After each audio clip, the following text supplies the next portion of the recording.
ये कहानी as of x universe की है, जिसमें इंसानों की सुपर हीरो टीम एवेंजर्स होती है, जिसे खुद यूनाइटेड स्टेट की सरकार चुनकर बनाई है, जिसमें captain America, iron man, red back, the Hulk और सिल्वर स्टॉर्म रहते हैं। जनरल फ्रैंक कैसल के ऑर्डर पे एवेंजर्स बचे हुए म्यूटेंट्स को ढूंढते उनके अड्डे फोर्ट्रेस एक्स के पास जाते हैं। वहां पहुंचने पे उन्हें पता चलता है कि उनका काम है बाकी के म्यूटेंट्स को मार गिराना।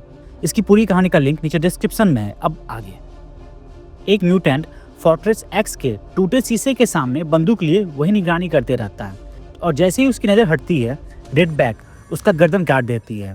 तब सब एवेंजर्स वहीं अंदर आते हैं। आते ही कैप स्यू को बोलता है कि सबको गायब करने के लिए, जिसके बाद स्यू अपनी शक्ति से सबको गायब कर देती है।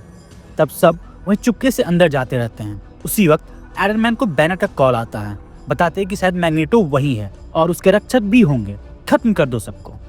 इस पर कैप टोनी को बोलते कि वो बैनर को वहाँ इसीलिए छोड़ आया है, उसकी यही वजह है, सबको मारने नहीं आए हैं हम, वैसे भी मैं टीम लीड कर रहा हूँ, मुझे जो सही लगेगा वो किया जाएगा। इस पर स्यू उससे पूछती है कि तब तो वो किसी का खून नहीं करेगा। तभी कैप सामने किसी पे गोली चलाते बताता है कि मैग्नेटो आतंकवादी है, उसे मारना खून करना नहीं होगा। और फिर वो स्यू को बताता है कि वो किसी को नहीं मारना चाहता, और अगर ऐसी स्थिति आई तो तब का तब देखा जाएगा। वो लोग गायब हुए ही वहीं म्यूटेंट के बीच से जाते रहते हैं। तभी एक म्यूटेंट को कुछ अजीब सा एहसास होता है। वो तुरंत अपना बोतल सामने तोड़ती है, जो स्यू को लगता है, जिससे उसकी शक्ति से गायब सब दिखने लगते हैं। तब कैप और आयरन मैन तेजी से वहीं के सब म्यूटेंट्स को मारते, जान से नहीं बस घायल करते। और कैप जो कि अपने बंदूक में बेहोशी वाला दवाई ली रहता है, उससे सबको मारते बेहोश करते जाते रहता है। वो सब लड़ते लड़ते अंदर जाते हैं, जहाँ कैप देखता है कि बंदूक लिए एक म्यूटेंट एक दरवाजे पे है। कैप उससे उसका बंदूक फेंकने बोलता है। वो म्यूटेंट चिल्लाते उसे रुकने बोलती है, लेकिन तब तक कैप उस पर गोली की बारिश कर देता है।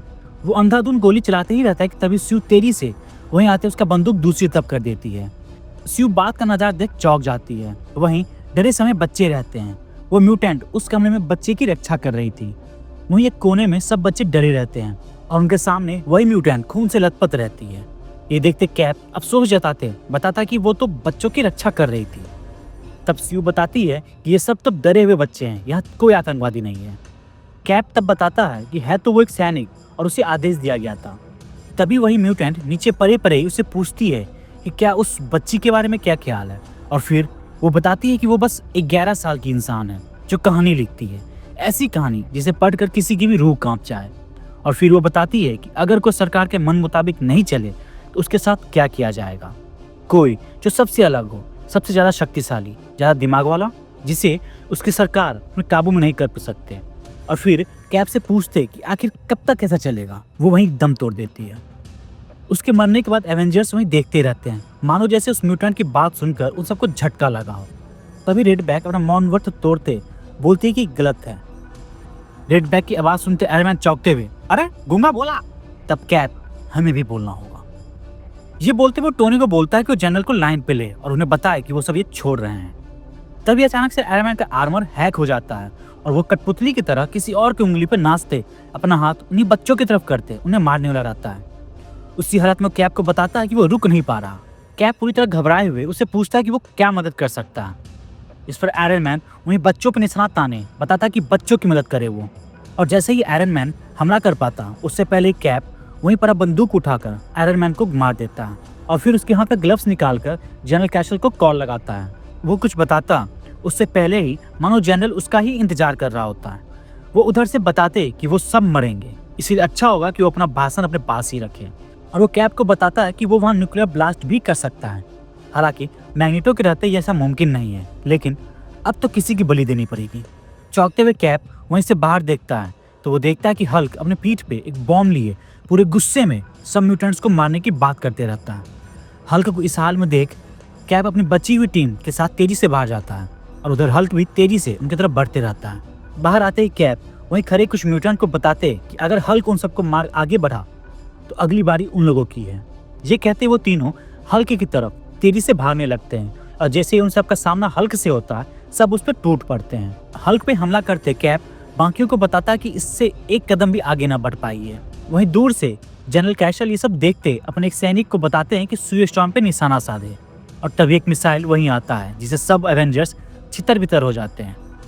सिल्वर स्टॉर्म अपनी शक्ति से अपने चारों तरफ एक कवच बना लेती है और तब हल्क अपनी पूरी शक्ति से उस पर मारते रहता है। वहीं दूर घायल कैप पास खड़े म्यूटेंट्स को बताता है कि अगर वो सब साथ होकर लड़े तो कुछ बात बन सकती है, और फिर उन लोगों को स्यू की मदद करने बोलता है। उधर हल्क के बार बार मारने से स्यू स्टॉर्म का वो कवच टूट जाता है और तब हल्क एक जोरदार मुक्का उसे मारता है और फिर उसे गर्दन से पकड़े उठाए पूरे गुस्से में चिल्लाते रहता है कि सब म्यूटेंट्स मरेंगे और उनका साथ देने वाला भी। ये बोलते वो अपना आखिरी मुक्का मारता उससे पहले रेड बैक उसका वही हाथ काट देती है और फिर आयरन मैन का ग्लव्स पहने हल्क के पीठ पे सवार वहीं उसके बॉम्ब पे दे मारती है, जिससे वहीं एक जोरदार धमाका होता है और वो दोनों वहीं मर जाते हैं। जनरल दूर से ये सब देख परेशान होते हल्क से बात करने की कोशिश करते, पूछता है कि क्या हुआ, कोई है तो बताओ। उधर उस बॉम्ब के धमाके से सब बर्बाद हो गया था। कैप स्यू स्टॉर्म के पास जाते उसे उठने बोलता है, लेकिन तभी एक म्यूटेंट उसके पीछे आते उसे बताती है कि वो अब नहीं रही। हालांकि उसने हम सबको तरकीब दिखाया जिससे हम जीवित हैं और ये बात हम कभी नहीं भूलेंगे। तो इसी के साथ एज ऑफ एक्स यूनिवर्स की कहानी खत्म।